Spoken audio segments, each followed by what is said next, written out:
بسم اللہ الرحمن الرحیم. میری یوٹیوب فیملی اینڈ فرینڈس، السلام علیکم ورحمۃ اللہ وبرکاتہ.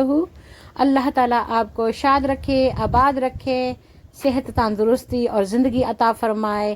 آمین ثم آمین. آج میں آپ کے ساتھ جو سٹوری شروع کر رہی ہوں وہ ہے جب میرے باپ نے 89 میں اسکول رن کے لیے ایک ٹرالی ٹریکٹر کے ساتھ گاڑی بنائی، جس سے جو ٹیچرز ہوتی تھیں، جو دور دراز سے اسٹوڈنٹ آتے تھے، ان کو پک اپ کیا جاتا تھا. جب دوپہر کو جب سخت گرمی ہوتی تھی ڈراپ کیا جاتا تھا. تو ابھی دو مہینہ ہی ہوئے تھے. مئی جون جولائی کے مہینے میں بہت سخت گرمی پڑتی تھی، تو اس وقت یہ کام زیادہ کیا جاتا تھا اور ان سے صرف بہت تھوڑے پیسے 20-30 پینس لیے جاتے تھے. 20-30 پیسہ لیا جاتا تھا، جس سے وہ پیسہ اکٹھا کر کے پٹرول ڈالا جاتا تھا، اور یہ کام فی سبیل اللہ تھا. ابھی 2 مہینے ہی ہوئے تھے اس کام کو شروع کیے ہوئے کہ ایکسیڈنٹ ہو گیا. ہوا کچھ ایسا کہ وہ ٹیچرز کو جو استانیہ تھیں یا بچیاں تھیں، ان کو ڈراپ آف کر کے واپس آ رہے تھے، تو راستے میں کوئی بزرگ بتاتے ہیں کہ انہوں نے کہا کہ جو ہمارا ملازم تھا، اس کا نام فقیر تھا، تو وہ اس کو آوازیں دے رہے تھے کہ ٹریکٹر دوسری طرف کو مڑ رہا ہے، اس کو سنبھالو. تو وہ سننا ہی نہیں دے رہا تھا، لیکن ٹریکٹر اس کے کنٹرول میں نہیں تھا. جب ٹریکٹر وہ ٹرالی ہائی برج پر گئی تو وہ ایک طرف کو الٹنا شروع ہو گئی. تو انہوں نے اسکریم کیا کہ ٹریکٹر کو سیدھا کرو، وہ نہیں سن پا رہا. تو ان کا یہ لگتا تھا کہ اس کو اس وقت ہارٹ اٹیک آ رہا تھا.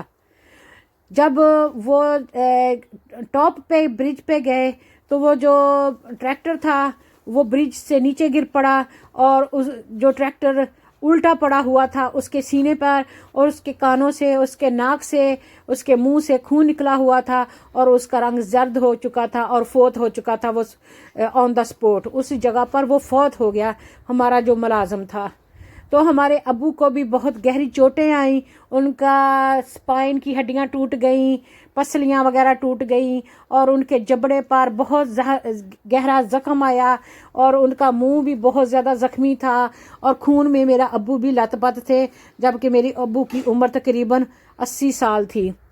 تو اب ہم بھی دیکھنے گئے موقع پر کہ کیا ہوا. جب ہم جا رہے تھے تو رستے میں عورتیں ہمیں ملی، ہماری ہمساؤں کی.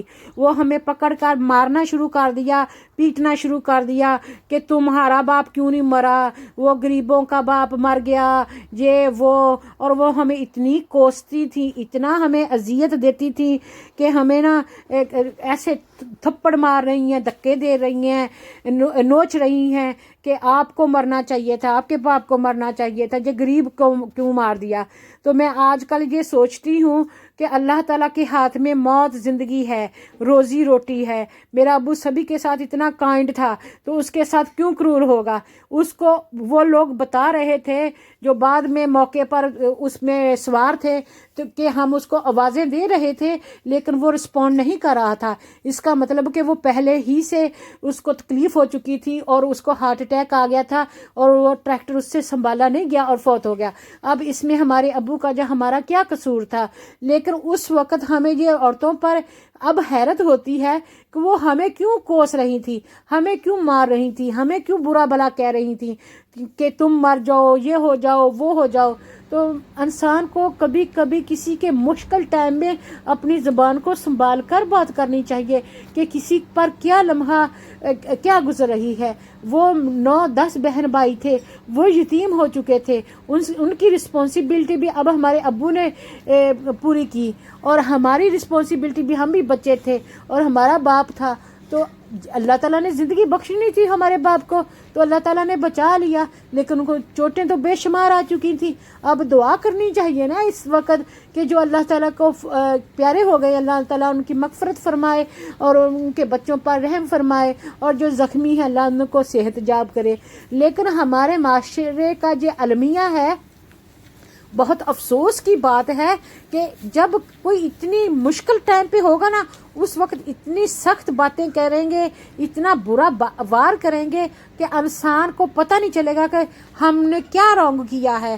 تو بہرحال اللہ تعالیٰ نے جس کو بچانا تھا بچا لیا، جو اللہ تعالیٰ کو پیارا ہونا تھا وہ فوت ہو گیا، تو اللہ تعالیٰ نے اس کے بچے بھی پل گئے، بڑھ گئے، اور جن کا اللہ تعالیٰ نے لکھا ہوتا ہے ان اللہ علی کل شیء قدیر کل نفس ذائقۃ الموت، کہ اللہ تعالیٰ ہر چیز پر قادر ہے، اور ہر نفس جو جاندار چیز ہے اس کو ایک مرنا ہے، موت کا ذائقہ چکھنا ہے، کسی نہ کسی طریقے سے موت آنی ہے، مجھے بھی آنی ہے۔